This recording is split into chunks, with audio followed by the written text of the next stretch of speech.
Once in a while, I check Reddit for updates on Depth First Heard and just ideas in general, and this guy here has got a pretty interesting theory. So the title here of this post is Proof Amber was reading from a script during her testimony with a question mark. Obviously, this is speculation. I'm not saying we got it nailed down perfectly, and absolutely. However, it does make sense. Let's take a listen to what this guy has to say first. I went flying across these parakeet floors. I mean, just skidding. To me, this part of the trial, her testimony, proves she read something. She's reading a script.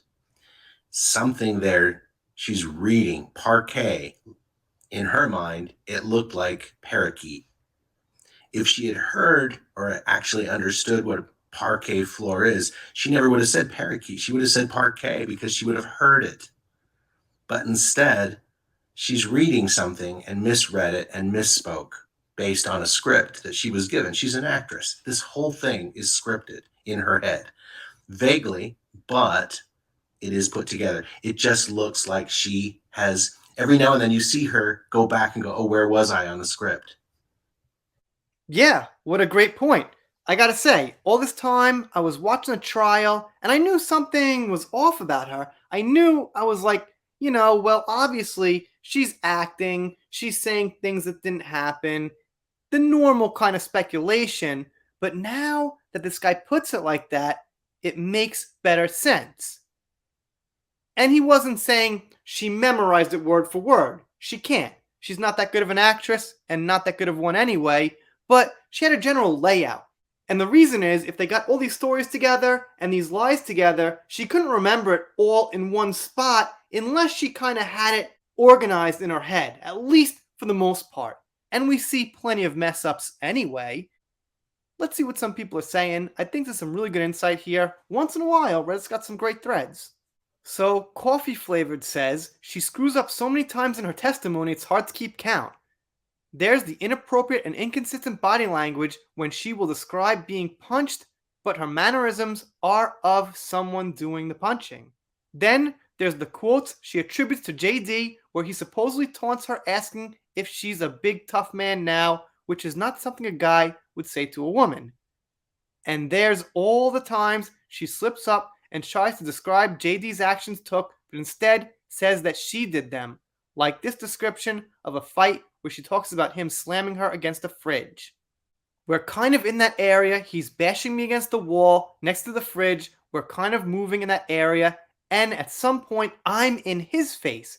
I don't know if he had let go of my neck or loosened my grip, but I remember slapping him across the face. She's trying to tell a story about something that very likely happened, but she's trying to change the details of who did what on the fly, and she's screwing it up. And that's what I said in one of my videos, is like, she's telling the truth about who was in what place and things that happen. It's just the people doing the actions are changed around and things are switched up. But she's telling the truth on the logistics. Probably what day it happened, what time it was, things like that, who was in the room, and that kind of thing. But it's not exactly the reality of the situation. Which is what you want to do when you want to lie, is you want a lot of truth in there, except the lie will be about the important thing you don't want people to know. And Burning Rubber here brings up the point that there were details put in the script that actually threw her off, but the details were there to make it seem real. And this person here says, you can't go skidding across a parquet floor. So she's talking about things she doesn't really know about.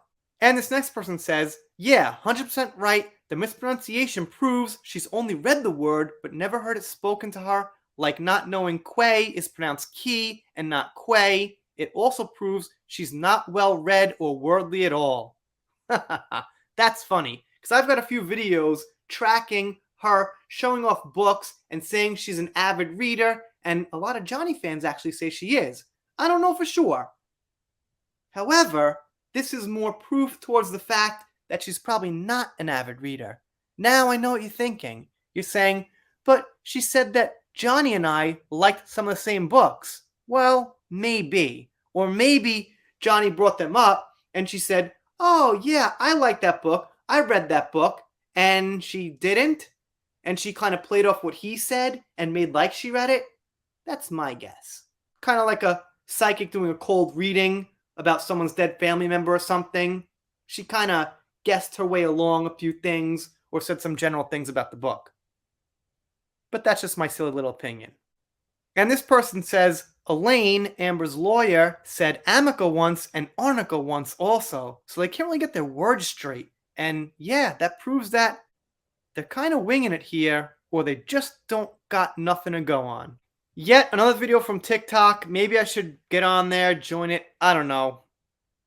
Got Twitter, YouTube, Instagram, kind of going crazy with all the social media stuff. But anyway, you guys, let me know what you think down below. Do you think Amber is telling the truth, or do you think that she's kind of memorizing a script and making mistakes, and you could tell she pauses and thinks hard in between questions? That would also be a little bit of evidence that she has this thing memorized from paper. If you're not subscribed here, consider it. I'm doing shoutouts, special thanks, things like that. Thank you to Cindy Bryden who sent me this. Kind of an interesting one. And if you're not subscribed here, I guess we said, but I'll get over it, make a new video, something like that. We're done here for now. See you next time.